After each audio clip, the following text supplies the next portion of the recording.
Yeah, okay. I just got done.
What? But it won't let me come on there.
Hello.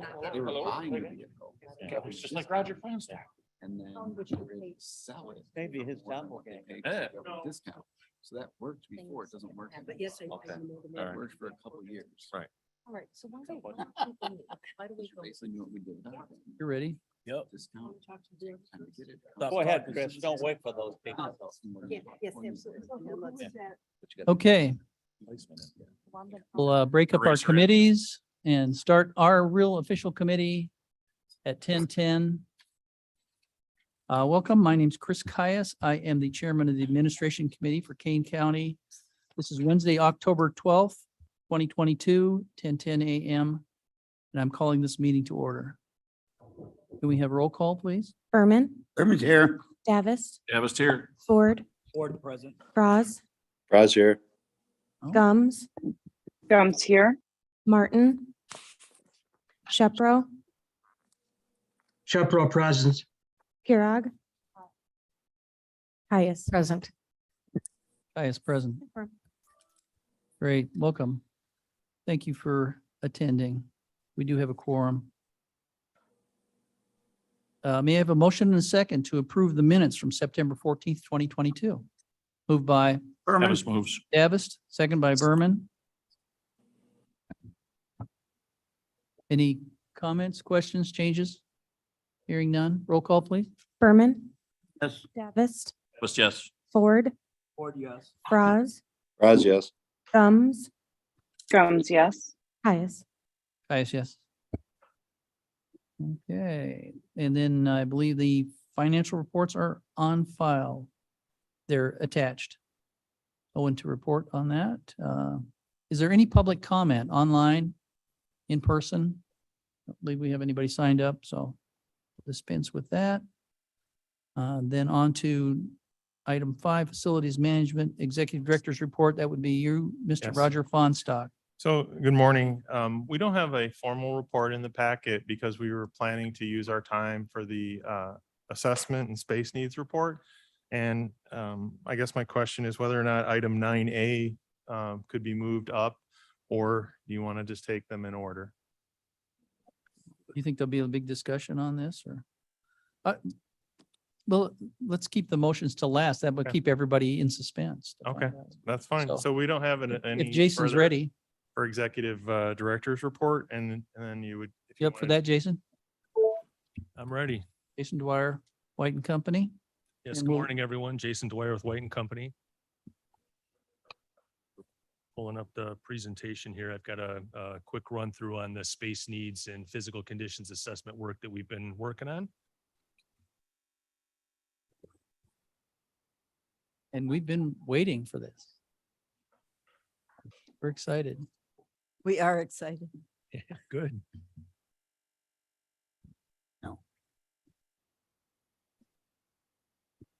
This is not in our packet, correct?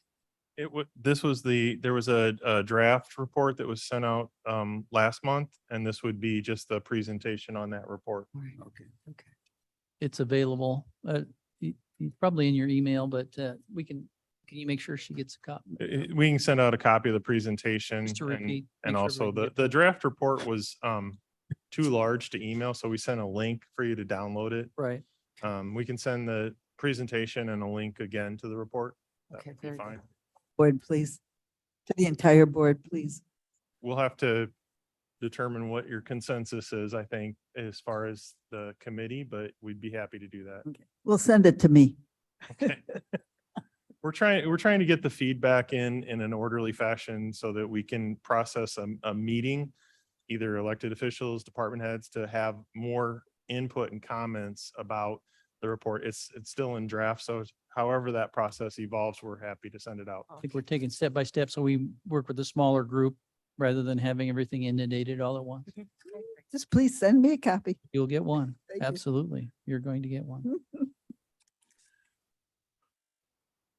Okay. Okay. Great, thanks. Yeah, as mentioned, the draft report was sent out. That's that's really a lot of the detail. What I'm trying to do today is give you a little bit higher level overview of some of the summary information. Make sure you're talking right into the mic if you would. Just get it up a little bit or something. Is that better?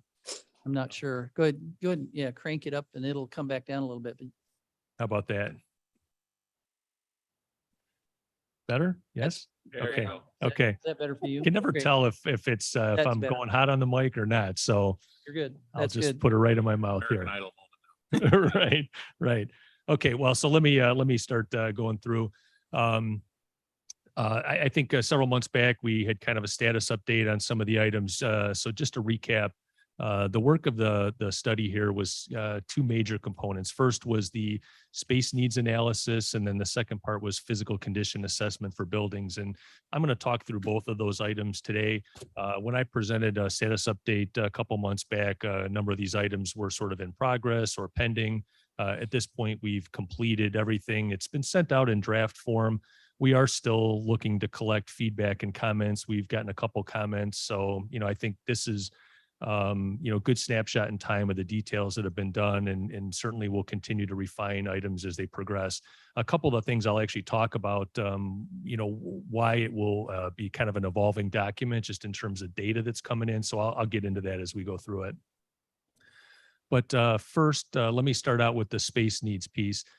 Just to recap again, we really broke the analysis down into two major components: the judicial public safety departments, all identified at the top, and then all of the county government departments. So several months back, we met with all the different groups, kind of did an initial kickoff meeting to explain what we were trying to accomplish. Then we sent out questionnaire surveys to collect a lot of data in terms of specific information about each department, including kind of the operational aspects, location, things that would drive workload, questions about any concerns they had on space deficiencies currently. And then we had interview meetings with all the different departments individually to go through their questionnaire and dig into a little bit more detail. So that's really the process we use to collect the data to analyze what the space needs were. So when I say space needs, what we're really focusing on here is an analysis of projected personnel increases over time, and then how that would translate into physical space requirements. So it's really all about future projection. And we did a pretty lengthy timeline, knowing that the farther out you get, the less clear it becomes. But we feel it's always good to project as far out as we can. We use some metrics on population, which I'll talk about in a minute. And then, that gives us a good foundation to plan for the longer term. And then we have to kind of through the process define incremental steps along the way to get to the end game. So this, I just put a cover in a table of contents, and this is the summary report that was sent out to everybody. Kind of gives an overview, information on demographics, which I'll talk about. You'll see when you read it that the executive summary portion is not completed yet. What we're wanting to do is get some feedback from the committee, get any other feedback on the report. I'm going to talk through a couple of the high level sort of executive summary assessments we've made to date. But once we finalize all the feedback, we'll finish that piece of the document so that it's complete. Also included in the report are the metrics we used for space analysis. These are standard metrics for counties. It also uses some federal guidelines, although we find that those are not quite as applicable in terms of space standards for a lot of county level facilities. They tend to be more specific to like federal courthouses or federal office buildings, which are a little bit different. And then we've got detailed sections for county government and the judiciary, and then a summary. So let me start with this. We use a couple different indicators to make an assessment on what the personnel and space projections would be long-term. One of the things that we use is population projections. So what I'm showing here is a graph. This is really data pulled from the CMAP onto 2050 local forecast document. And this is just one of the metrics we use to make an assessment because many of the departments are driven by population growth as kind of a pretty close corollary to what it might mean for personnel and workload and therefore space needs. But that's not true of all. We on the right, I've listed a couple other things.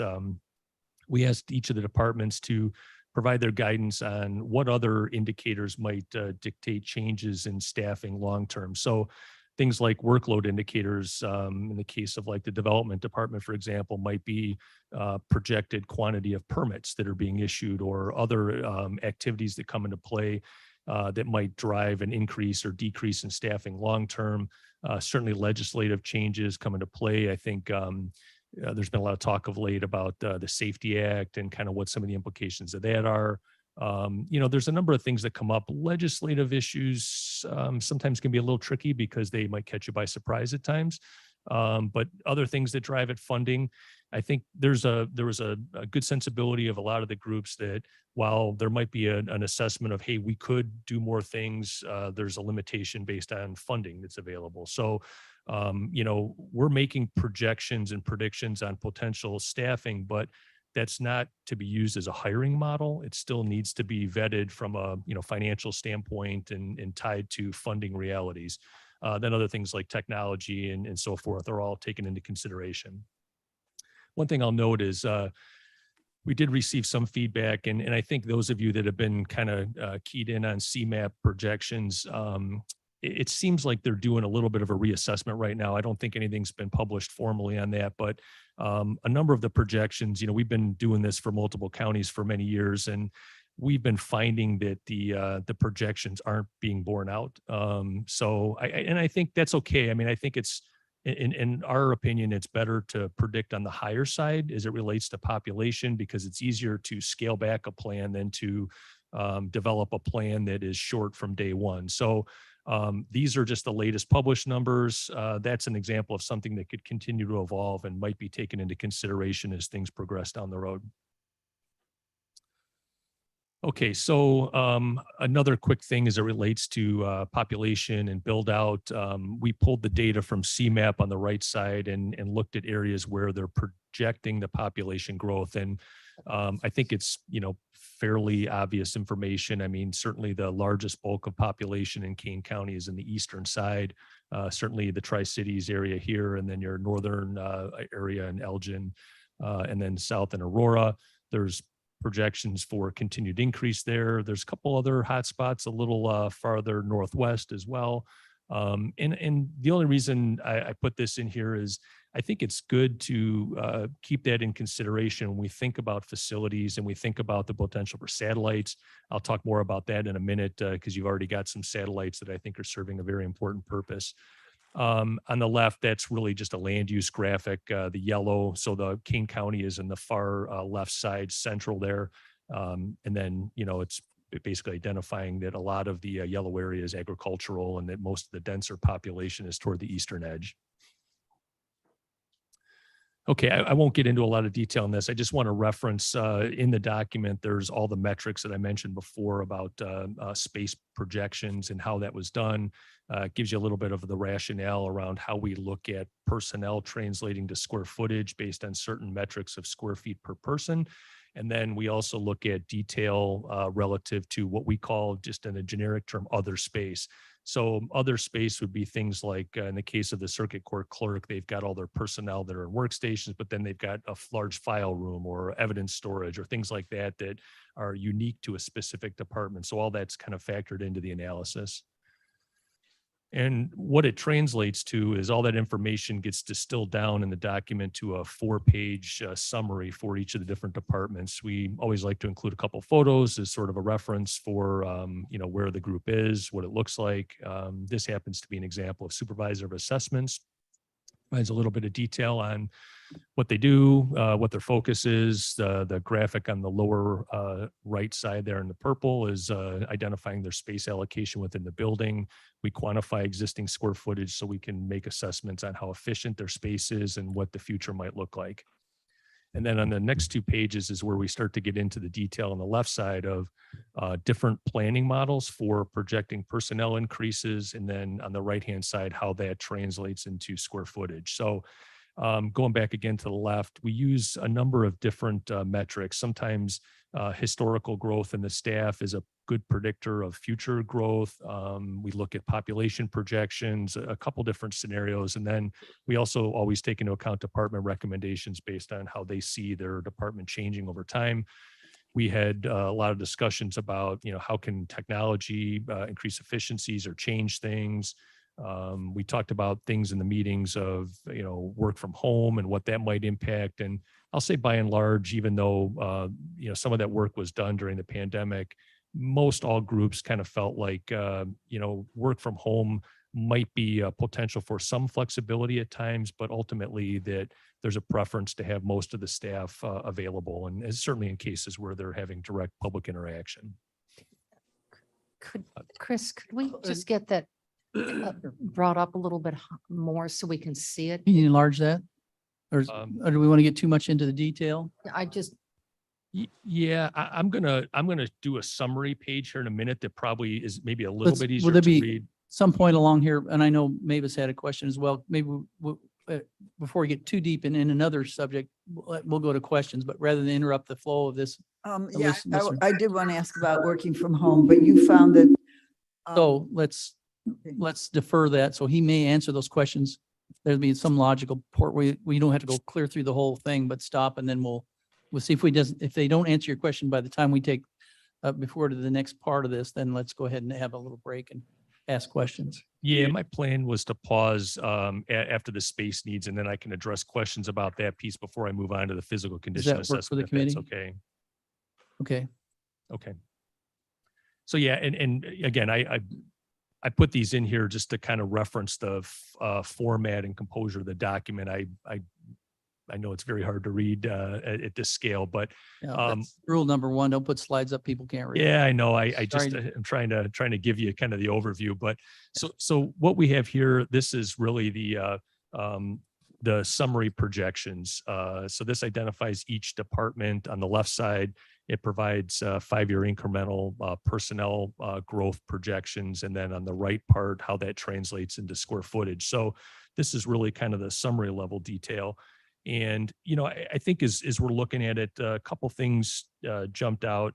If you look at IT, for example, we had some good discussions about IT and how, in many ways, some of the other departments are realizing a lot of efficiencies and, good support from the use of technology. But what that translates to is a lot of additional burden on the IT department itself, because there's all kinds of new technology to support. And I think in our discussions, we had a lot of discussion about the fact that, there's always more and more things that you can analyze or look at. And so that just translates into additional work. So we've made a projection for growth in the IT department as one example.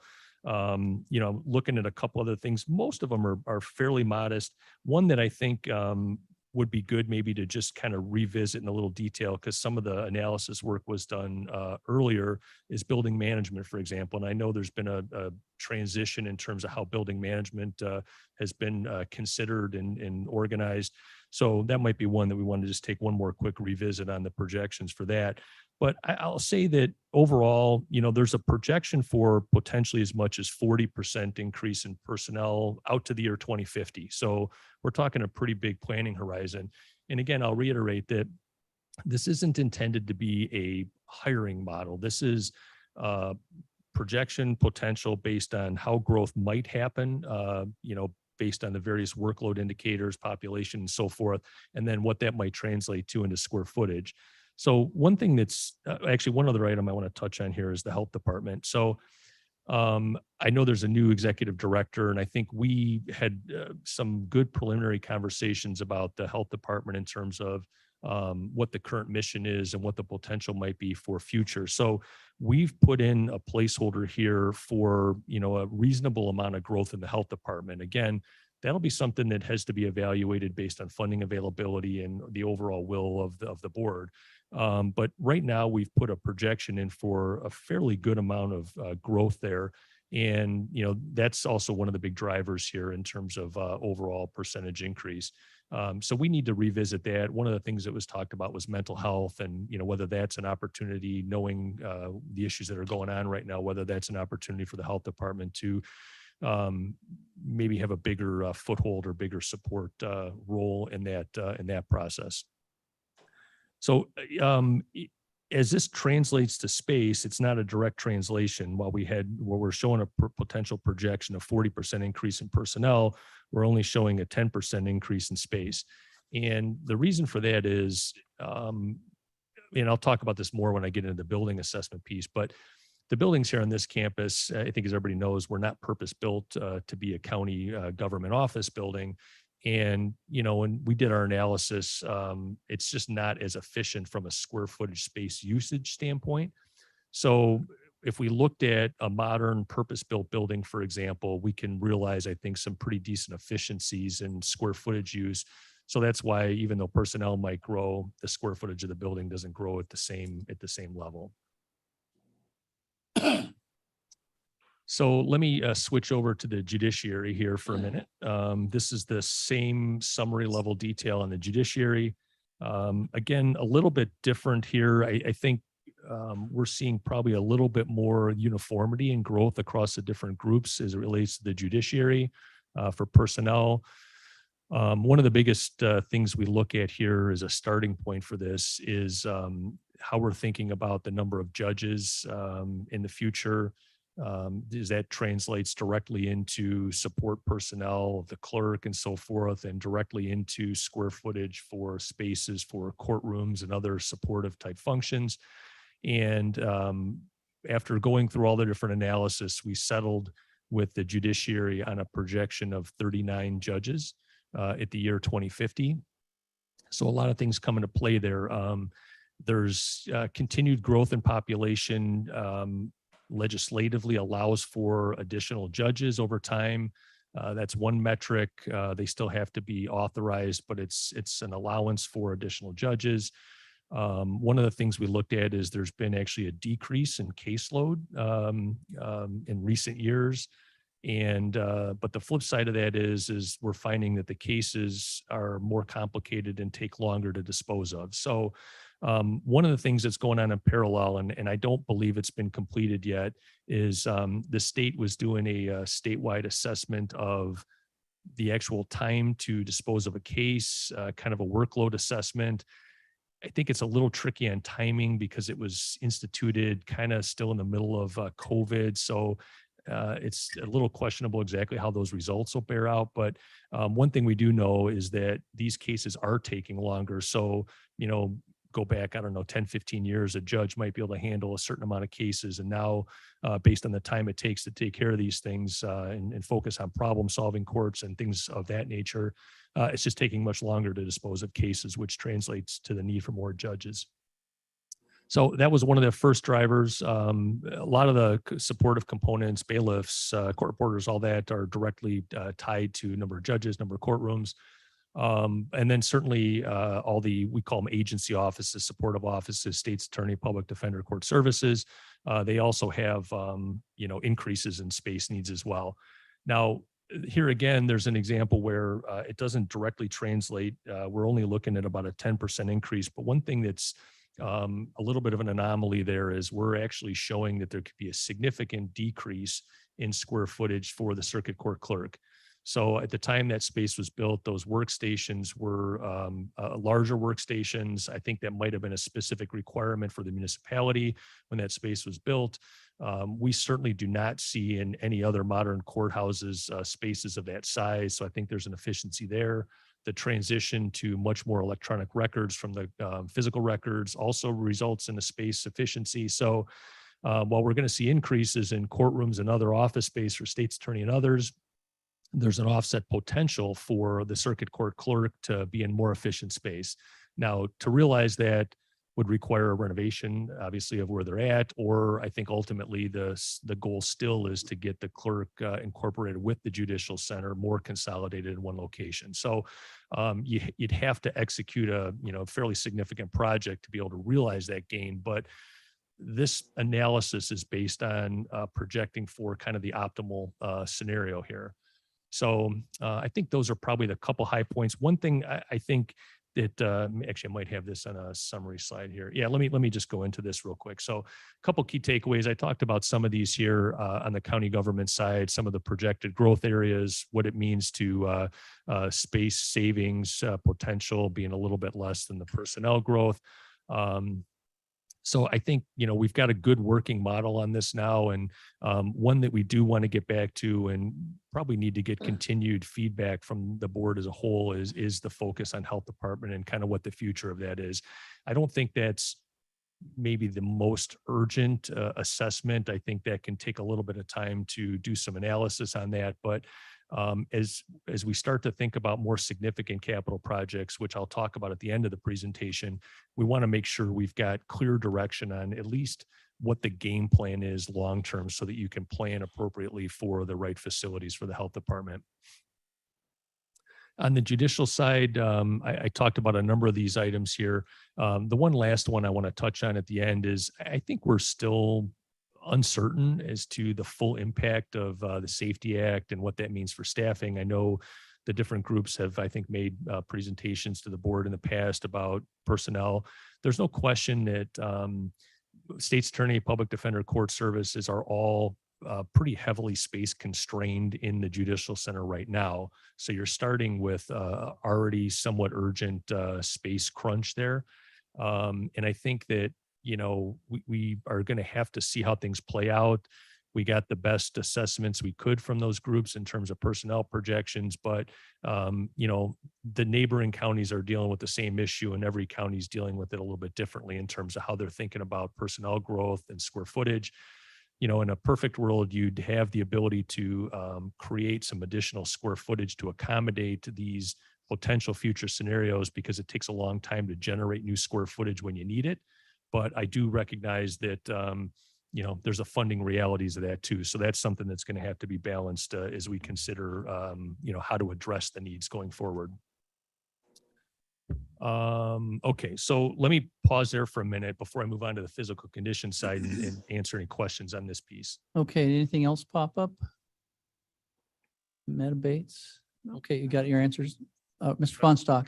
So Jason, in the Kane County county government considerations, Mhm. the personnel projected increase you said is 40% by 2050. Is that correct? Correct.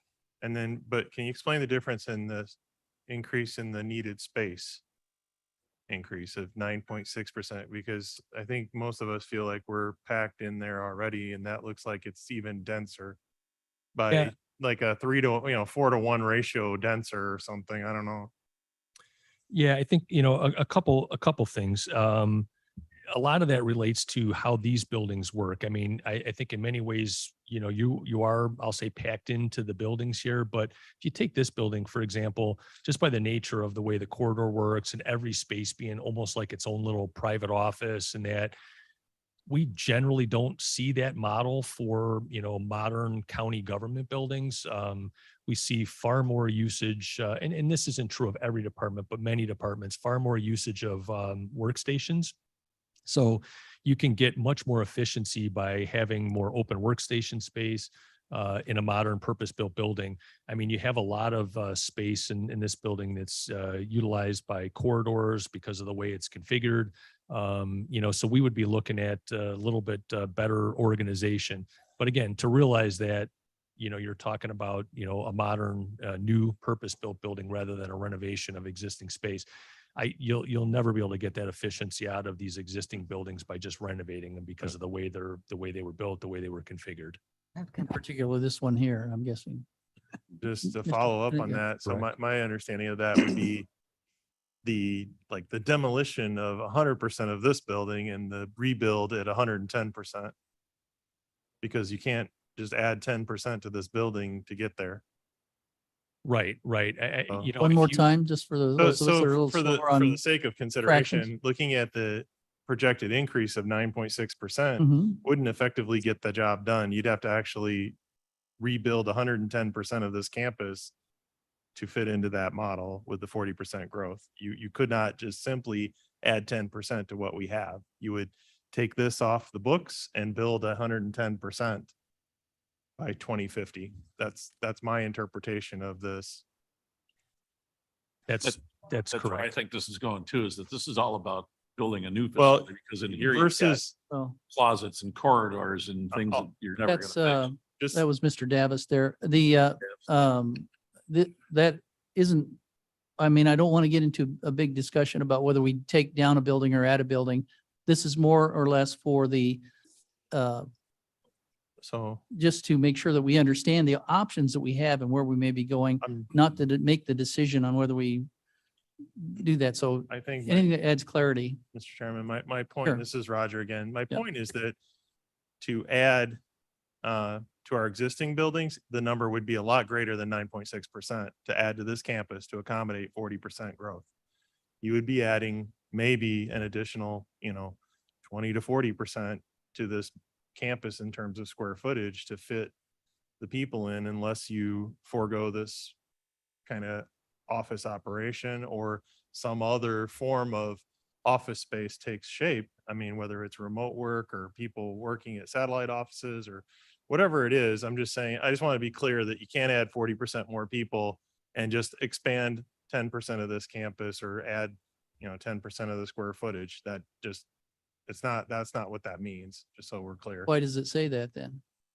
Well, That's what that says to me, is we're going to have 40% more Yeah. people and we're going to need 10% more space. Yeah, I guess what I'm this saying. is where, I disagree. let me clarify. Again, because we still have to translate into a solution. So each solution is Sure. going to be unique to kind of how it works out. This is bulk assessment. It's based on kind of an optimal design layout for modern purpose-built facilities. So I think, ultimately, and I'll talk about this at the end, the next step is to consider, what's the highest priority. And then let's say that the discussion comes to, well, the county government, better, space and planning for the future becomes the highest priority. Then we need to take the next step of, are we looking at it as modifications to this campus, which will then translate into a different space metric? Or is it a new building, in which case, maybe we can realize some efficiencies? So the problem with, generating the data like this, and I think maybe what's best is we footnote some of this kind of information in the report so that everybody kind of understands it. But, it's hard to play out every different scenario in a summary table like that. But Roger makes a very good point, and it's very accurate based on this, that if you were to accommodate growth here, we're talking about overall square footage continuing to grow from what you have now. So that's a difference in terms of how you execute a solution relative to this. Okay, I have a. Fraz comment? Mr. Frost?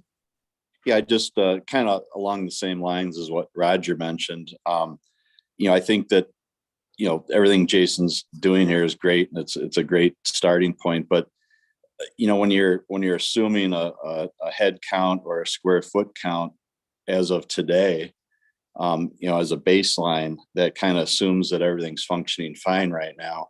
But there are some departments like the state's attorney and public defender that 10 years ago, were 20% down in space needs. So, we just got to remember that we're not starting out from, where everything is fine right now. There's been a deficit in space in some departments for a long, long time. Point well taken. Thank you, Mr. Froz. And then Madam Chair. Thank you. And Drew, that was, I'd like to follow up on your comments. It has been my experience here, especially in this year, to see that our offices that interact directly with the public are sometimes in the most obscure locations.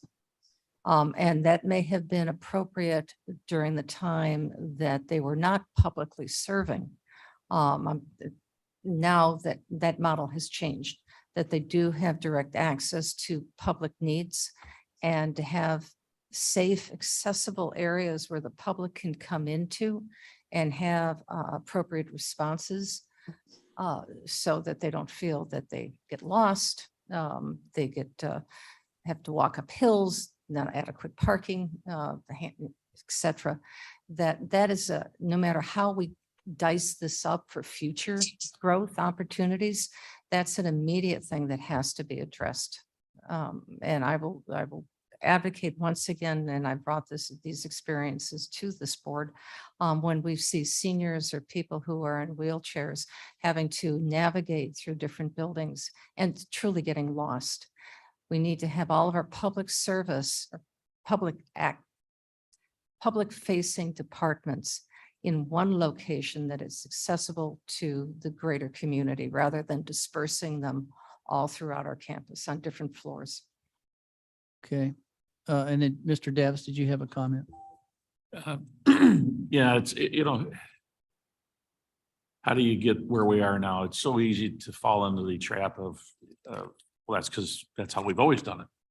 This is what it looked like. This is what we had, and we did the best we could with it. Then we ask White and Company and Jason to come in and make a modern day assessment and evaluation and present it to us without overstepping and trying to sound like he's telling us, how bad it is and what we should do, because they don't set the policy for us, we do. But it didn't have a lot of emphasis, but in that previous page that was on there, those words about this is all kind of based on a modern purpose-built space. These numbers that I'm giving you, Jason's giving us, are based on that approach, not on trying to take this building from the last century and make it work for what we should be doing. And it's not an easy task. So thank you, Jason. But Great, thank you. break some eggs to All right, make it out. any other questions? Mr. Ford? Thank you, Mr. Chairman. Just a comment. I just totally agree with what was just said. We have to decide after we get through the presentation on what direction we want to go. Roger is completely right. If you look at adding that many people in the future, it's going to take more square footage than what we have here probably. So it's gonna come down to another building somewhere, whether it's added here or it's a total move to somewhere else. I really agree with you on, I think the percentage would be a little bit higher, but if you go into a new facility, the way you design and handle the square footage is a lot different than the usage of space that's been remodeled to fit a purpose that it wasn't designed for. So we have to take that in consideration. Doing that, it may not take as much square footage. When you're talking about building more than one floor, then everybody spread out in different buildings. Just to access in and out of different buildings takes up a lot of square face. So if you look at it like that, you can see that if it was one facility with one access and how many departments you could put in there, you got one entryways. You cut down that entryway, you cut down the hallways, you can handle a smaller square footage and still get. And I think that's built Space, into and that's in what your he's getting argument. at, Yeah, right. that's where the argument is. And Madam Bates, you were going to say something, but I do not want this to devolve into this is an old building, that's a new building kind of thing. We're looking at the overall picture of things.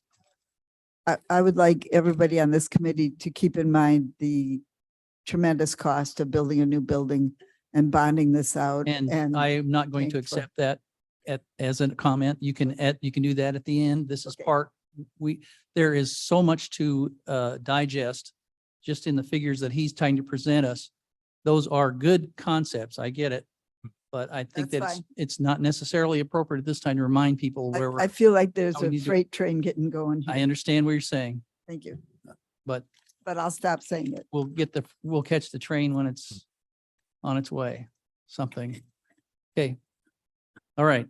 So does any other questions about this up to this point? Is that satisfactory? You think you got it? To anybody else online? Just. And just one to- more comment, One Mr. more comment. I Mr. Frost. think the same rules apply to increasing the judiciary. I didn't get that far, but the judiciary, you're looking at a 20% increase in personnel, which the state's attorney's office and others asking for space this year. I mean, state's attorney's office alone in their request to the county board asked for almost 100% more space. So same rules apply. If you have a 20% increase in people, how do you operationalize in 10% what you already can't do now? That's my only question for Jason. Okay, and it We'll take occurred that to up. me, It occurs in both categories though. right? Yeah, maybe just a Go ahead. couple of the comments. Let me try to just add a couple more details to some of these comments. First, Roger, I think that's a very good point. And when we look at a summary, it doesn't, you got to look at the individual line items too. And I think we could kind of go back and forth a little bit on state's attorney, but state's attorney, we're looking at about a 50% increase in space. I mean, whether it's 50, 100, I don't, even depending on staff, I think we could debate about whether 100 is necessary, but we are showing a much larger increase in space for the state's attorney as a specific line item. And one of the reasons that the summary is being brought down is what I talked about with the circuit court clerk, where we're showing about a 36% decrease in space, even with increased personnel. So, and that's based on, example project that we just did for a modern purpose-built building in Will County that includes very efficient space for the circuit clerk and is working well in terms of how their operation is run. So just to give you a little bit more clarity on that. And then to, I think it was Mr. Fraz's point about this notion of operating at a current efficiency. If you look at the detail of state, I'll use state's attorney again as an example, you look at the existing square footage and then you look at kind of what the, 2025 need is. It's about a 10,000 increase right off the bat in terms of square footage. So, I mean, some of these groups, as we know, are operating at a current efficiency. And so the first step is to kind of get right sized and then see how you progress from there. So there's a lot of that kind of detail as you dig into the numbers and a little bit more specifics. Let's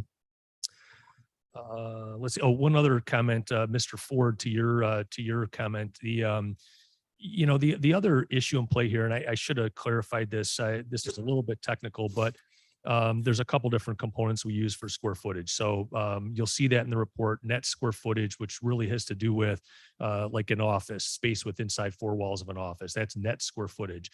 All the data I'm presenting you here is what we call department gross square footage. So if we think about a whole department and you think about space to move between workstations and, if you call it like a suite of space for supervisor assessments, for example, it's what would be required for the whole of a department to function properly.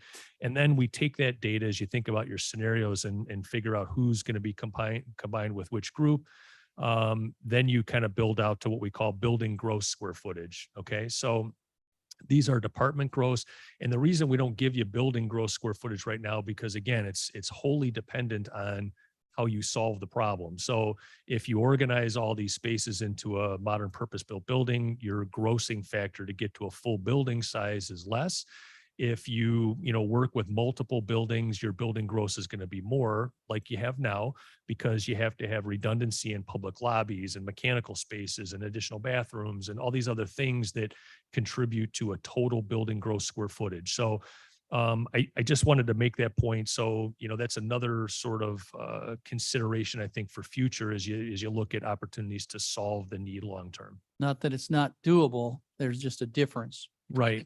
It's in It is doable. So that I think, we found that trying to, hone in on data at a certain level, this gives you the information you need for building blocks to think about solutions after that. So, but certainly once you get to that point, then you take a much deeper dive and you're actually programming space, in great detail for a design solution. But this is kind of your bulk data for planning purposes. Okay, so let me switch now to the physical conditions side of the house here. So this is, where we looked at the condition of the buildings and made assessments on just pure physical issues, maintenance related items, and also, some judgment calls on things like, is the building in a good spot relative to service of the constituents, issues with this campus, like, accessibility and some of the other things, convenience, wayfinding, all those types of items come into play under the physical condition realm. So I just have a couple exhibits that are included here that identify facility locations. I think most everybody knows where the county's facilities are. And then on the right side, we just quick summary analysis of the buildings. We did not do physical condition assessment of all buildings, like the DOT facilities, for example, not part of the assessment here, as they weren't part of the space needs planning. Some of the buildings you're leasing right now. So Regional Office of Education, for example, we didn't do a physical condition assessment. It's a leased space. What else? The community reinvestment space, the court services space in Elgin. So that's important to remember too, as you think about the summary square footages I included in the last section too. Some of those are not on this campus. Certainly building management is a group that's considered part of county government, but a lot of that is the multi-use facility or embedded in some other facilities. And then some of them obviously are lease spaces, which I just mentioned. So more elements to think about there. Okay, so again, I'm just going to give you the overview of kind of how this is organized. We did some that were detailed assessments where we dug into more detail to assign dollars related to specific maintenance items, and then others were a little bit more of a general assessment. So through the process with the previous executive director, a determination was made that the assessment level at this campus here was going to be more of a general assessment to really categorize the buildings in kind of a, poor, fair, good, or excellent condition metric. We did not dig into, immense detail in terms of you need to replace this window because it's leaking and, that kind of information. I think the notion at the time was that there was still a debate about how much investment to make in this campus. So I'll talk about a rationale on that as I get deeper into the presentation, but just to kind of give you a sense of how deep of an analysis we did on which buildings. This was more of a general assessment. So there's pages and pages of data on individual items, so I won't go through that. But one of the things that I think that, in working with Roger, that we felt was probably going to be the most beneficial to the county is to have a living document that could actually be used to plan for 5-year increment capital expenditures. And I think maybe it was 2 months ago, Roger, you did a presentation for budget. And so a lot of that information came from the analysis report we did in terms of recommendations on where to spend your capital maintenance dollars to maintain your best assets. So this is a living document. It's an Excel file that has the ability to run reports and charts, analyze the data based on expenditure by component of system, by building. It's also a tool that you can continue to use to track projects that were completed, next phase projects. So we really focused on what we called the critical and short-term need projects within that 5-year window. It was about $25 million worth of total investment. And I think just for ease of digestion, it was allocated incrementally, same amount over 5 years. So that, I think, provides a good roadmap for what the maintenance capital investment needs to be in your best assets. And this is really focused on facilities at the Judicial Center campus. I'll talk about why that is in a moment here. We're recommending that that's, because those are probably your best physical assets. They need to be maintained well to get the longest life out of them. So this document will continue to evolve as work progresses, new work comes on. I think it'll be a great tool for your whole team to utilize.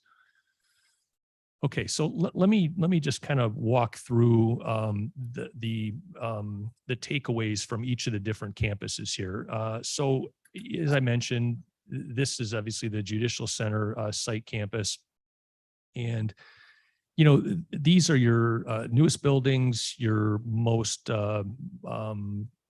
prime assets, modern purpose-built buildings. I mean, even though some of them are, you know, going back to the early 90s, they're still serving very well in terms of, you know, how they handle and contain the operations. And frankly, these are also some of your most expensive buildings to build. A jail or a courthouse, those are your most expensive buildings to build in any county.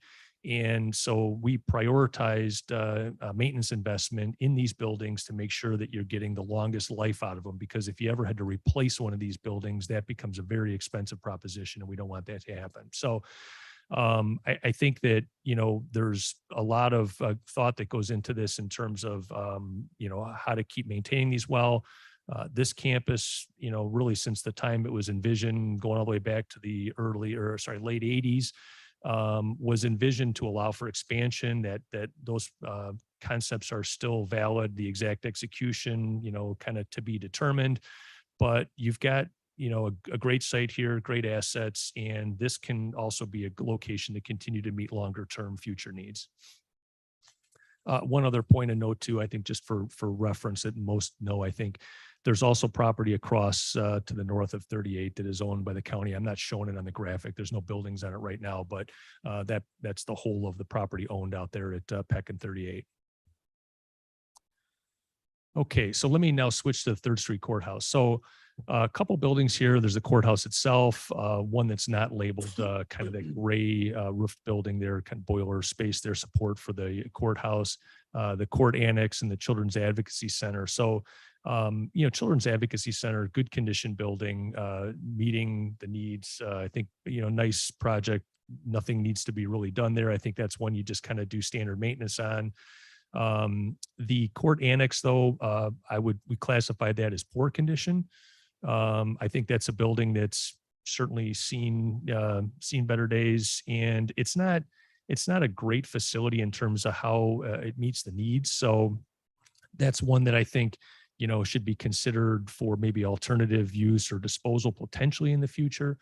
And then, you know, to the courthouse itself, you know, there was a lot of debate about this building. It certainly was built in a different era. It's a little bit more difficult to handle modern court operations, certainly ones that would require any in custody or jury and so forth. But it's also a pretty exceptional building in terms of a, you know, nice old historic building in the area. And, you know, again, this is more a policy decision for the board here, but our sense is that this is a building that is not one that the county is going to step away from anytime soon. So in discussions with the judiciary, we really thought about how to get best future use out of this building, but spaces that aren't functioning well in it, maybe in a long-term plan could be transitioned out to the Judicial Center site. So we've been working some models on maybe a couple of the court proceedings that are in this building in a long-term plan move to the Judicial Center site. Maybe that even allows for freeing up some space for some of the other supportive functions that might need a little bit more space in the building. So again, I know we're not here to solve the problem, but I want to just put that out there that I think that there's a nice opportunity to have sort of a hybrid scenario while maintaining court operations at this building. Going back to plans from, you know, 10 plus years ago, I think a long-term plan was to consolidate all court operations at the Judicial Center site, which does have some benefits from an efficiency of operations standpoint, but it doesn't have to run that scenario. I think you can, you know, still have some split operations and I'll say kind of get the best of both worlds there. So that's kind of the higher level summary of this property. What's that building in the upper middle? With the gray roof there, Boilers. the boiler house for the facility. That house? Okay. In the middle? Yeah. That's the boiler plant with This the one? smokestack. Move the cursor Okay. over it. I see the Is it- smokestack. I guess those that can see the screen up there, yeah. Okay. Stack coming out of the All top right, of the thanks. The Yeah. heat plant for the building in it. Okay. And, oh, yes, Jason, did you, the Child Advocacy Center, the newer building is, I agree with you, in fine condition. Did you happen to take a look at the annex? Yeah, and I think that that one, the building just north, oops, sorry. Cursor. No, I just switched slides on you here. Sorry. This There it building is, here. that- Yes. Yeah. Thank you. Yeah, we did. That one's not in as good a condition. I don't think it's being used as extensively as the new facility. You know, when our folks were out there, I think it had very limited use of the facility. But yeah, not nearly in as good a condition as the new facility that was built. As of the one just south of it, Child Advocacy. Right. The building to the north is 428 James Street. Yeah. That was the original Child Advocacy building. That was basically replaced by the one south of there, which is technically a Campbell Street address, the one on the south or just south of there. 428 James Street is basically the former Child Advocacy Center. They still have a couple of different operational things in that building.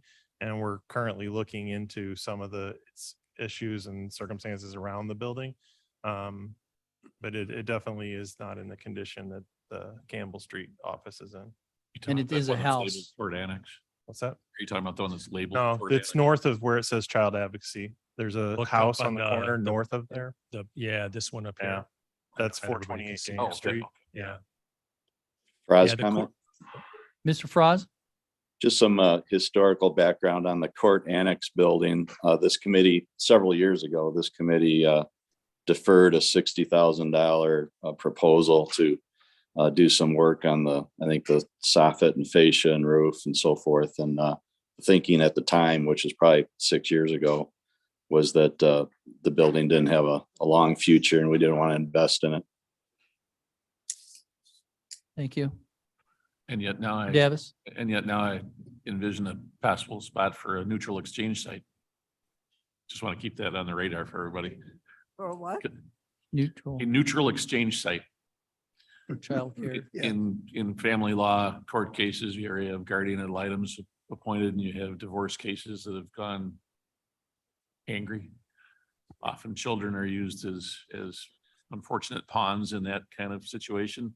A neutral exchange site, something that we do not currently have, becomes incredibly important for those children to go from one parent to the other in a way that doesn't hopefully damage them any more than the situation already is doing.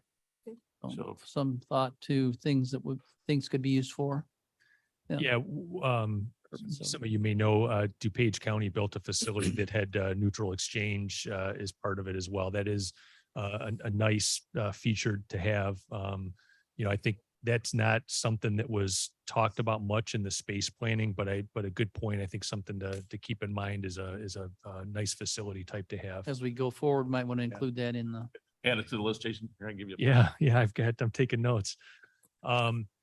Yeah, I just to wrap on the court annex, I think, you know, what it is we, you know, we look at these buildings to a sense of, you know, how much investment needs to be made in it relative to what the replacement cost is. And this building is just, it's in poor condition. So, you know, it's, you know, you can continue to, you know, use it as needed. But I think our long-term suggestion would be to find an alternative way to accommodate functions and not continue to invest in this building.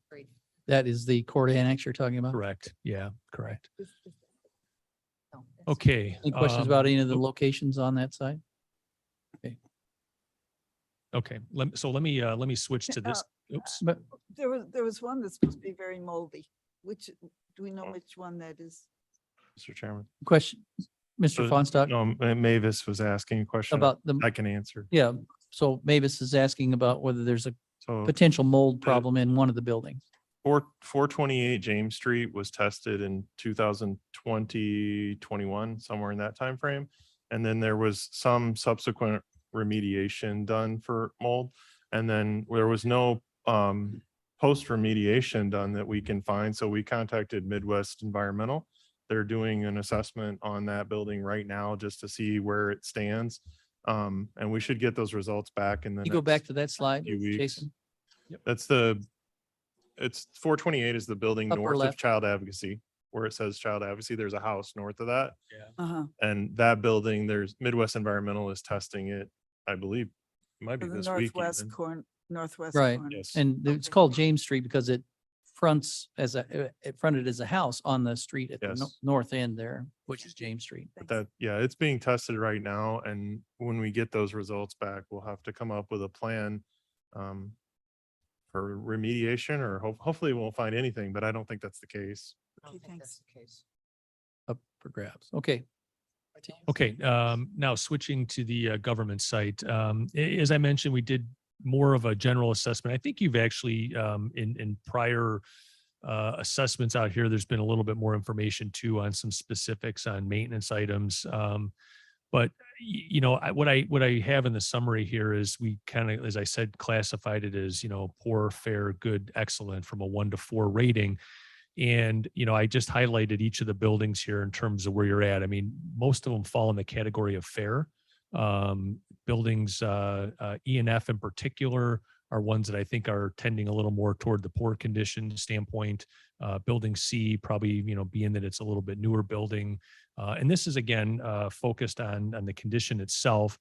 So we did that initial assessment, and then I talked about some of the other kind of subjective type of analysis in terms of were the buildings purpose built for the operations that they're housing, and in most cases the answer is no to that.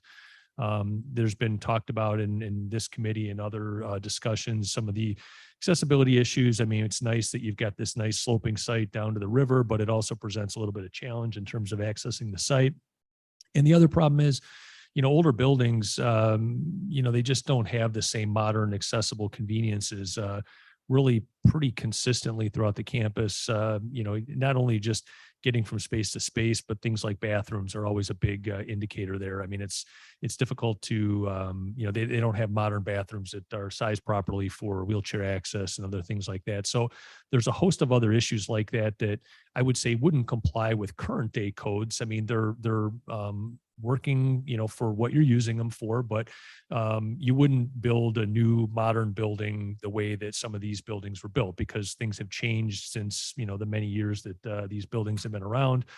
The other thing I think to think about is, you know, while it's, you know, kind of an interesting way to organize this different departments into different buildings, and that it also means you've got many more buildings individually that you have to maintain long term. So this notion toward consolidating functions, I think, is a lot of counties have gone to that where they can, to try to consolidate functions within one building. So you're only working on one building central plant. You can realize the efficiencies of having a shared lobby.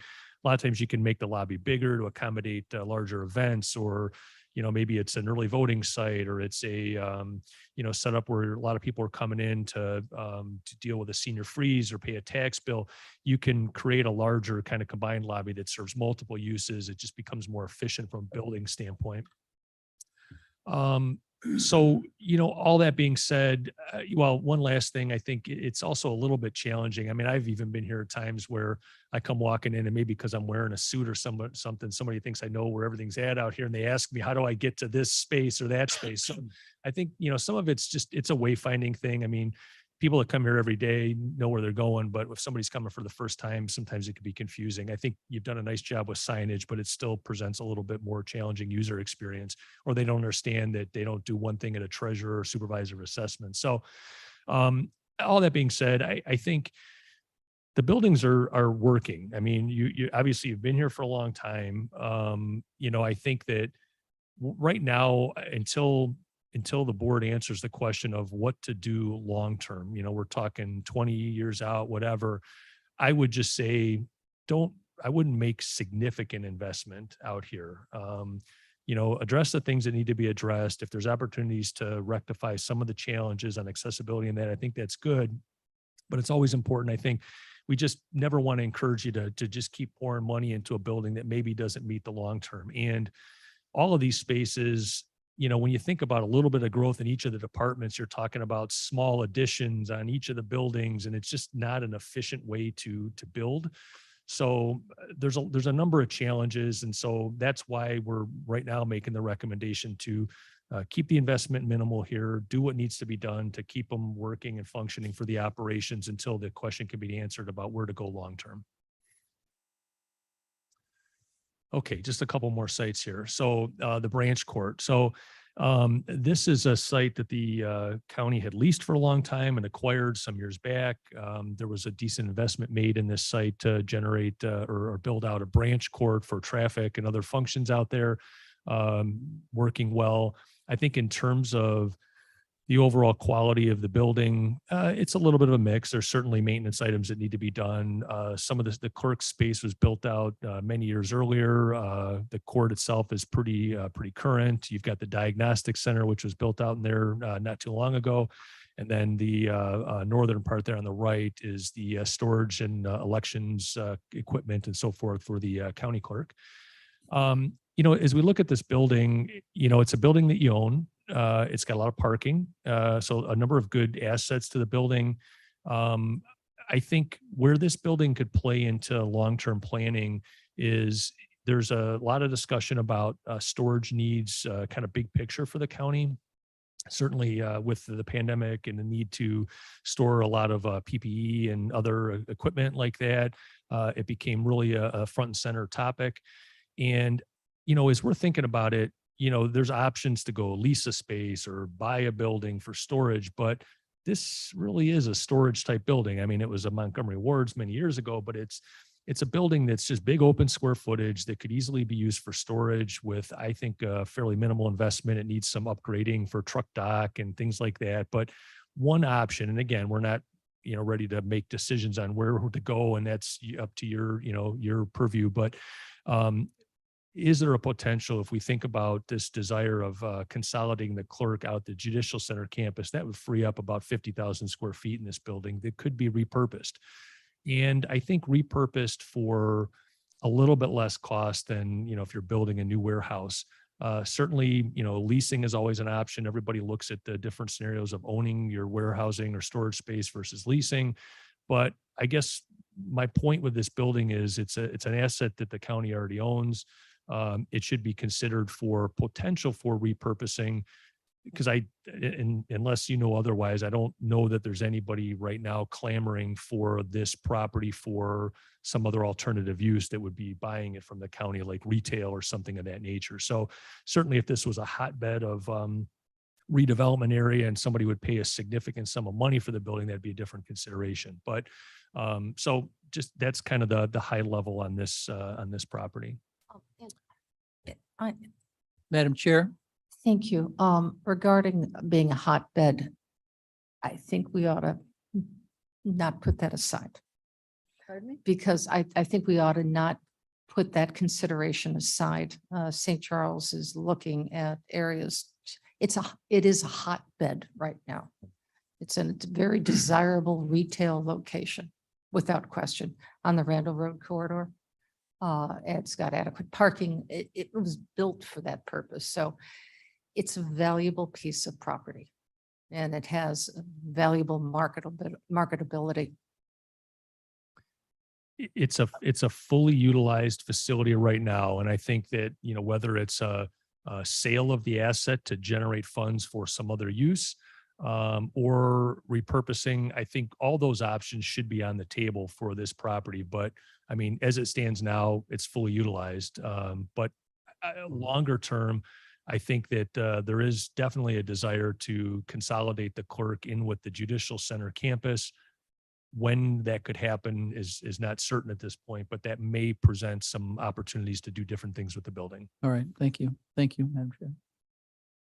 Mr. Fonstott? Just for some history on this building, just quickly, the circuit clerk, the branch court, and the diagnostic center, plus the purchase of the building, probably in today's dollars was an investment of $15 to $20 million. So, I think that investment in a courtroom and all of those different things are very tangible assets that we put a lot of money into. And then considering what the best use is of property on Randall Road, that it goes for lease dollars of $22 to $30 a square foot, using it for storage is probably not my recommendation, but just That's just my opinion. Thank you. And that's the kind of thing that'll shake out. Yeah.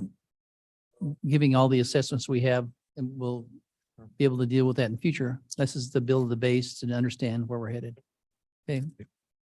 Mr. Davis? I was just gonna say, and I think Jason would agree that in their years of doing this, that while consolidation has a lot, there's a lot to be said for that. Some services provided in satellite locations in places that have great accessibility like this also, rank highly, so. Thank you. Mr. Chairman, And back. one other That's thing to awesome. note that is important about this campus is that the branch court was moved there purposefully to be traffic court and misdemeanor, and it was to alleviate parking at the Judicial Center to pull off the, I think, I don't know, how many tickets do we have, Charles? 70,000 a year tickets that people have, appearance, and they come into the Judicial Center and park. And this was designed to alleviate a lot of that parking issue. Easy to take access. them, Wow. Yeah, to Randall Road How parking. do they do that more online now? So there's less, Some. just a question. Yeah. This is also where Madam we Bates. do our recycling extravaganzas. It's a great place. We can line up all of our. Access, Yeah. access. Traffic, yeah. Right on Randall, Great. so. You're right. It is utilized.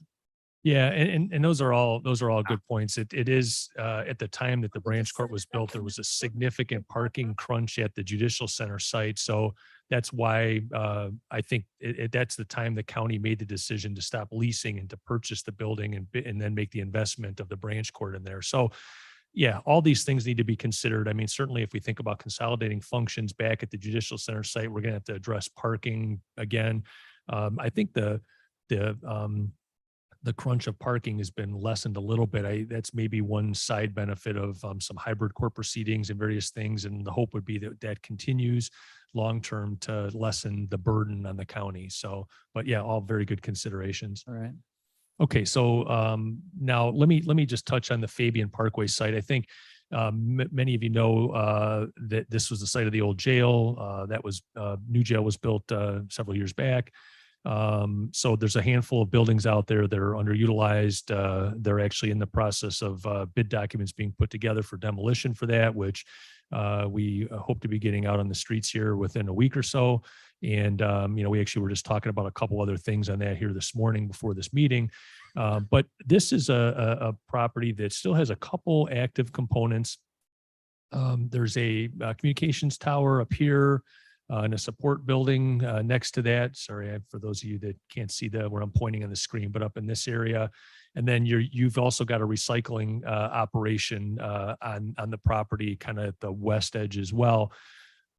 But aside from that, well, I get one other note. There's an older house here too on the property, and the garage adjacent to it is in very poor condition, is being demoed. The house is no activity right now, but the reason I'm showing this is, I mean, this is another county asset. And I think as the county considers opportunities on how to address future needs, this is another site that, needs to be considered. Is it a site that would be good use for redevelopment for some other function?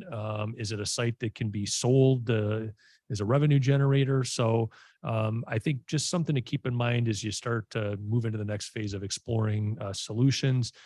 Don't lose track of the fact that you've got a fairly significant piece of property here that could also be utilized for a purpose. May I ask a question? Yeah, Madam Chair. Regarding, thank you, the Fabian Parkway site.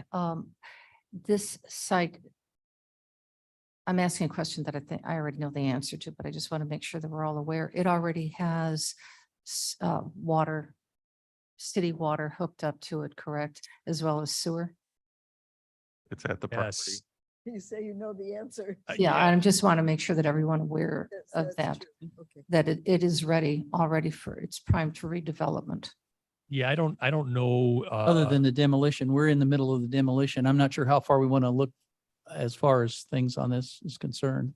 So, Yeah, but to the point of it being served by utilities effectively, yeah. Mhm. So, it's a good usable site, I'll say. But certainly right now, what we're focused on is clearing out some of the buildings that aren't being used or falling into major disrepair and kind of get the site sort of cleaned up a little bit so that it's available for however you choose to use it in the future. And it also has a traffic light for entryway. Okay.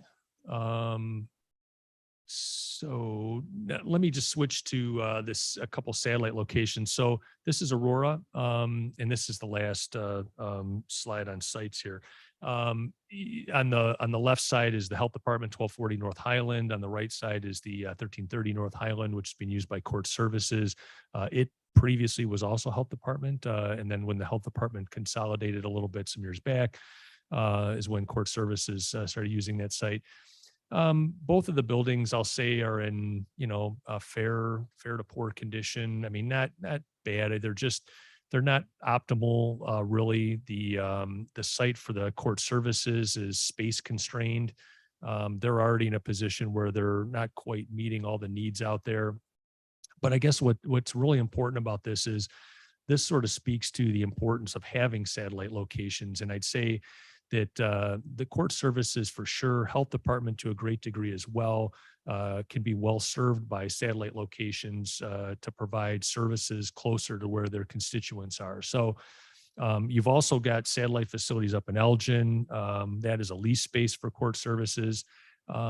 I think this is maybe, how we answer the question about the future, long-term future of the Health Department will play into how to deal with the Health Department asset here.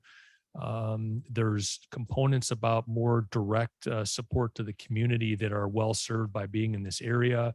There's some other functions of the Health Department that I'll say are maybe a little bit more administrative that potentially could be consolidated with the rest of county government. So these are some preliminary scenarios that we've discussed, but no formal direction given on that yet, and I think requires more consideration. You also, I don't have graphics of them, but you have a couple branch court facilities too. Those are tied in with other facilities, Aurora Police Department and so forth.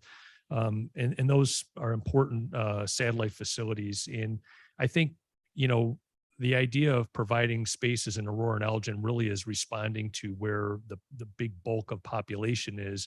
And certainly with Court Services, they've got a lot of clients that are in this area. It makes it a little bit easier to do interaction with Court Services rather than having to drive to, the St. Charles area here to get to the Judicial Center, for example. Quick question. So why are so many of our buildings in bad condition? Is this because of lack of maintenance?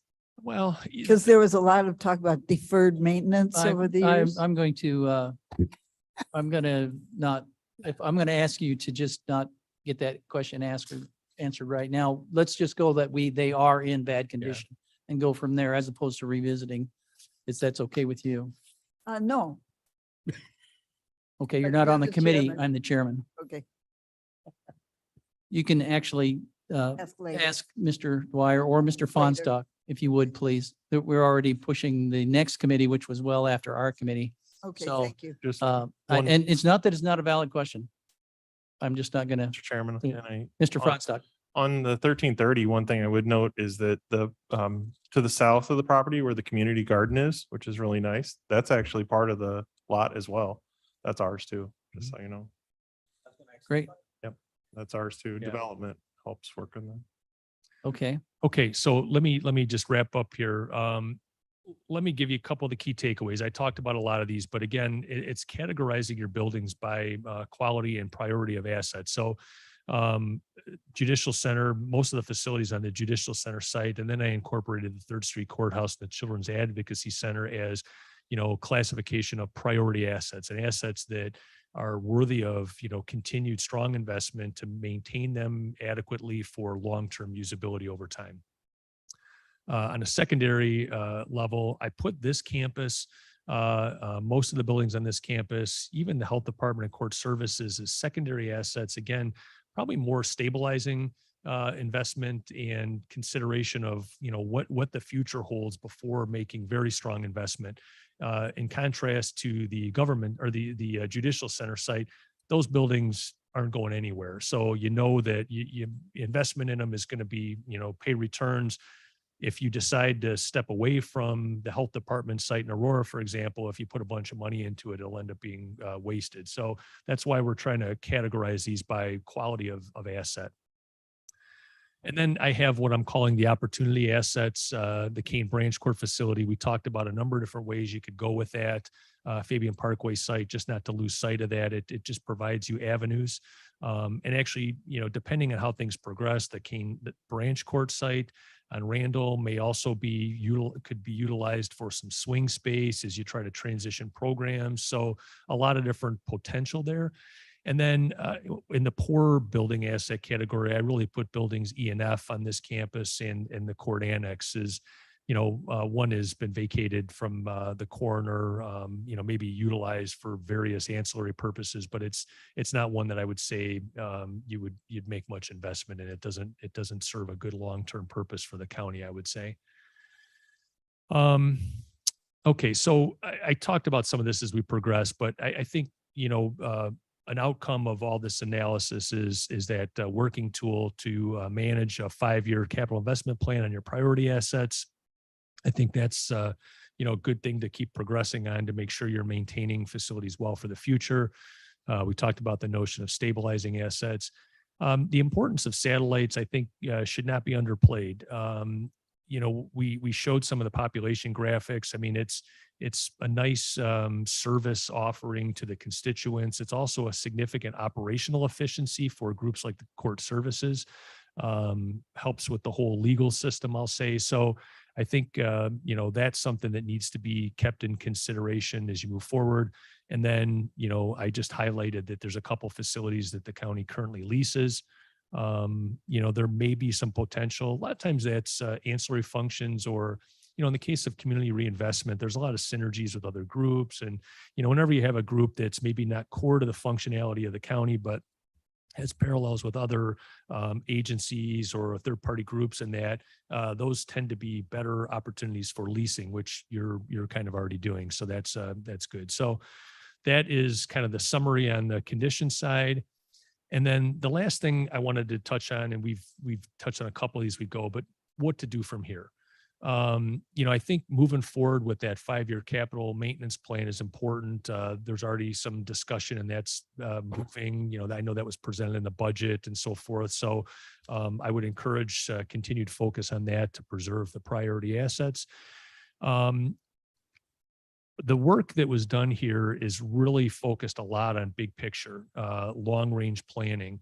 There's a lot of good takeaways on some of the more short-term or urgent needs. But this is where I'd encourage the county to kind of run two parallel paths now as you think about planning. It's always important to think about, what do I need at the year 2030, 2040, because usually significant projects take a very long time to come together. We've worked with a number of counties. They plan for 5, 10, 15 years before a project can come to reality. There's a lot of work that comes into play in terms of financial planning to be able to take care of important assets. But, in a perfect world, you're trying to get a little bit ahead of the need so that when things come up legislatively that nobody anticipates, you've got some built-in growth potential. I know that's always difficult to do. It's always seems to be because of financial realities these days. It's always a just in time or maybe just a couple minutes late that you're solving for a need. And you're not alone in that regard. But you need to continue to think about those long range plans because they don't solve themselves and the need just gets worse and worse. We talked a lot about state's attorney and other functions in there. They really needed space probably 10 years ago, and they've been compressing, repurposing, doing what they can to get by, but it's kind of past the point of the need. So that's kind of putting the right game plan together for a long range plan, agreeing on the priorities, agreeing on where to go.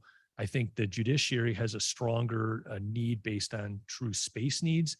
County government will have that as well, but the need here for county government is probably a little bit more driven by just age of buildings and maybe some inefficiencies of just being in a non-purpose built building. So they're classified a little bit differently, but both important. But also in parallel, I think you need to be looking at the short term. And actually the county's already done some of that. I think, whether everybody maybe wanted to do it. Things like building out the other courtroom in 001 at the Judicial Center was an important response to a requirement for doing more rigorous in-person detention hearings and the need to displace an OP courtroom, orders of protection. That space was designed to accommodate grand jury operations in there as well. So there is a potential to, with a little bit lesser investment, modify some of the grand jury space up on the third floor of the Judicial Center potentially to accommodate some of the more urgent short-term needs for state's attorney. So, I mean, none of these are perfect solutions, but an ultimate solution takes a long time to come together, and you still have to address the other issues that come up. So I would encourage, kind of run in parallel paths. We've been talking with facilities, and I think there's a lot more discussion to be had there to move that forward. And then, ultimately you develop a plan that says, I think we want to solve the needs for judiciary this way or county government that way. And you can develop potential timelines, start to look at how you align funding with that and costs and all that kind of thing to really work toward achieving, basically a way to address the needs that were identified. So that's it. I know I took a lot longer than maybe you had hoped, but hopefully that gives you a That's a good big subject. overview. Thank you for your time. Are questions, Mr. Ford, or comments? Comment, thank you. This presentation is pretty awesome. I mean, you can't sound like they went to a lot of detail, but just for the sake of time, I'm just wondering, for now, what are we trying to cover today with this? Is just a presentation we're just listening to? And do we move on and get into this later or? Well, we're asking for comments, I believe, go ahead, Mr. Ponsack. So if the plan that we had was, we did have, I guess with Chris Allen and others, we had a team of people, I think it included energy and environment and some other folks that we're going to get together with after this. And there's going to be about a month of feedback and comments. So we're going to try and get feedback from the departments and offices to get some final recommendations and comments to append to this report. And then hopefully we can finalize that and present it as the final report on the space needs and assessment. And I think out of that, the next question is, do we want to engage in the actual recommendations that come out of that? How do we engage those recommendations? And being concise, clear, directed, not, trying to look at everything, but having a direction to go in is really important. So out of that final feedback and comments that'll be appended to the report from the office and departments, we would look for that direction. And you did have a timeline for that. For the feedback and comments, I'm hoping will be done in time for next meeting, So we're looking at 30 days. comments and feedback. Fraz, comment? Mr. Froz. Yeah, just wanted to thank Jason also, and I think it's so valuable, the fact that White works with several of our neighboring counties. And so when a question comes up, they've often already answered it. I think as far as pleasant surprises, I think it's pretty interesting that Jason has informed us that, purpose-built space is much more efficient than repurposed space. I think that's pretty interesting. I wasn't aware of that. And I guess my hope would be that this committee over the next year would make some decisions and long-term goals and the result being a critical path diagram from where we are now to where we want to be. Thanks. Excellent. Thank you. Mr. Iqbal, I think I see your hand up. Okay. Yes. Thank you, Mr. Chairman. I have one comment, and I find this presentation very impressive, very thorough, and I congratulate the speaker on doing a diligent job. This is my first meeting attending this committee in the last 4 years, so this was a good use of time. Thank you. I thank you, and I hope that there would be a final report that we can read. They were all very productive. You missed out on a lot. Yes. Thank you for joining us. Okay, thank Michelle you. Gums, I see your hand up as well.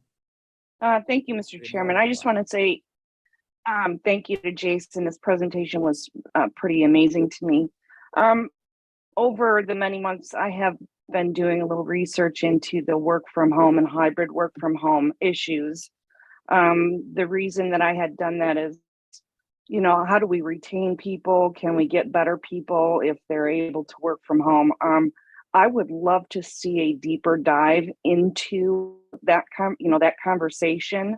I believe that the hybrid and work from home is proving out, from what I have recently read, is proving out to be beneficial to companies and governments as well as it comes to financial issues. And I would love to see a really deep dive into that and see how it looks. As you stated earlier, like, for example, the traffic court. That is beneficial to both our residents and to our court services as well as our facilities. So I would like to see that. Great, thank you. If I could add one more thing on work from home for a second. You are, yeah. There's two things to consider there. One, and I think the comment was made that the idea of attracting and retaining talent is important. I mean, that's sort of an operational piece in getting the best staff that you can. The other aspect of that is thinking about, how that could translate into a lesser need for square footage, which is a dollars and cents, physical assessment piece of it. And I think, again, that goes more toward a little bit different thinking. The more you can create shared spaces, maybe kind of less siloing of departments and so forth, the way it just is by nature here because of the different buildings, provides you a little bit more flexibility in terms of, I'll use the term hot desking. I mean, there's a lot of elements from corporate office environment planning that maybe could be brought to bear at the county office level if you think about a completely revisioned type of workspace that could provide some benefits for you there. So that's definitely something I think that should be considered as you think about, how to solve the needs long term. Probably a little more difficult here. It's certainly, you could still help with staff retention and attraction and so forth through some options like that. But yeah, definitely something to be considered going forward. And then one other thing I failed to mention, and I think, again, this is maybe a little positive out of the pandemic, if there is such a thing, is the transition to some different hybrid court scenarios. I found the chief judge to be very forward thinking about changing the paradigm in terms of how the courtroom itself is considered. So there's a lot of opportunity there. I think integration of technology, the potential to do more hybrid proceedings, maybe a little bit less spectator seating, maybe it drives a little bit less impact on parking at the site. So those are all considerations that would come into play as you think about maybe an expanded building or changes for meeting future needs that I think are good. Thank you. Okay, well, thank you for being here. Then we'll move on to our the production part of here, where we're going to do some resolutions, right? Did you have other executive director report you wanted to add? No, sir. Roger? Okay. Item B under number 5 is resolution authorizing a contract extension for Kane County Electrical Services. May I have a Council move. second? Davis move, Second. Berman seconds. So the good news is that we are asking that you No. table I'll be this there once indefinitely. it's This up, so I passed don't at county board yesterday. So It went through, yeah. It Yes. sounds really familiar, doesn't it? I thought it was another one. Okay. Because it went back and then went to exec and then on up, right? yes, Or- you could all vote on it and just say no. No, never mind. No, let's not do that. We have enough of Okay. that kind of. Did going my on. motion then. and Sorry, just sorry that slipped in there. All right, Item sorry. C, resolution authorizing the extension of for 2022-23 snow removal. That's what I Now, I meant don't to think I've heard that one before. I meant to So- move that one. All right. So I'll Davis second it. Okay, so you have a motion. Ford second. and Ford seconds. Short summary? 1-year option to renew with Mac Construction of Elburn. It is for all of our snow removal at $450,000. It's a budgeted expense and we recommend approval. And it's current, so we know that they do a good job. Yes. Okay, any questions? Roll call, please. Berman, Berman, yes. Davis, Davis, yes. Ford, Ford, yes. Frost, Raz, yes. Gums, Guns, yes. Caius. Guys, yes. Item D, just for discussion, proposal for temporary placement of roll-off container at Government Center. I guess we just need to We notify have everybody. a New office. space. representative here to Oh, speak about okay. it if you'd like, but it's just to locate a roll-off dumpster for a recycling or disposal event for signs. So, and we're recommending approval. We support this 100%. I'll Great. move it. Yeah. Ford moves. Can we Ford start moves. today? Four moves. I see a whole bunch of Oh, stuff she you has- recycle. Sweep them up now. Gums will Yeah. second. Okay, well, this is just for discussion, just to be aware of it, right? She's Claire, here to. speak Claire, us did to you that. want to step up and say something about it, or it's going to be right out here? I just wanted to make sure folks were comfortable with it, because roll off dumpsters, there is always a potential. It's an open dumpster, so there is a potential for fly dumping. I don't think it's going to happen here. So we are only going to have it for 5 days, and it won't be visible from the road. So 8th through the, or the 9th through the, we're gonna Something like that? actually do it a week after, or maybe a week and a half after the election. So we'd be placing it on a Thursday by close of business, and then it would be picked up on Monday morning, okay, so over the weekend, the 17th to the 21st. okay. And it'll be right out, It'll be at the like turnarounds at the very bottom of the long parking lot. So like, oh, way back there. yeah, The yeah. access to So the- it isn't in the way of Okay. anyone, and you know, Okay, people have an easy way to come in and get out. I got a home for a lot of stuff. Awesome. That's a home. Hopefully we don't overfill it. Get that many trips down here. Okay, great. Thank you very much. Information technology, item A, resolution. Can I have a motion and a second? Authorize payment for 211 services. Moved by Ford, second by Berman. Berman. Sorry, Gums. Okay. Mr. Fonstock. So this is the 1-year payment to Fox Valley United Way for our portion of the 211 services. It's the call center that answers non-emergency phone calls countywide. And this is funding coming from the Grand Victoria Riverboat that pays for 211. And we're recommending approval. It's a budgeted Okay. expense. Any comments or questions? Good asset for the community, for those that need in the time of need. Mr. Chair, question. Yes, Madam Gums. Gums here. Just a quick question. How many calls are we getting? Anybody know that? We get quarterly reports from them, and I wanted to say that it's somewhere around 3,000 calls per year that are received. I could get the actual reports. I haven't seen the report in maybe a month or so, but I know that most of the calls, they categorize them, and most of the calls are related to women, children, food needs, housing needs, and then mental health, abuse, neglect type of things. So it's kind of the, I would say, the most vulnerable segment of your community. And this was started, I think it's been almost 6 years ago. And we partner with the regional school office, the Dunham Group, and the United Way. So there's about 4 partners that have contributed to this, and ours is a portion of it. The total cost is, I think, about $90,000 a year for all of it, and we contribute 30,000. So, but I could try to get the numbers from them. Excellent. Thank you very much. Thank you. Okay, roll call, please.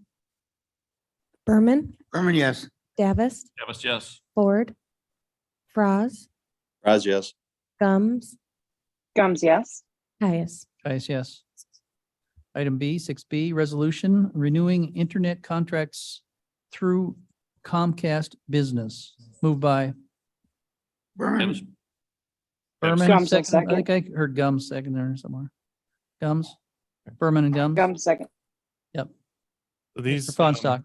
are renewing internet contracts from Comcast. We have a couple of satellite offices that are in Batavia. We have some things that we do in Elgin and other locations where we use Comcast circuits for backup. This is 3 years, 36 months agreement for these services.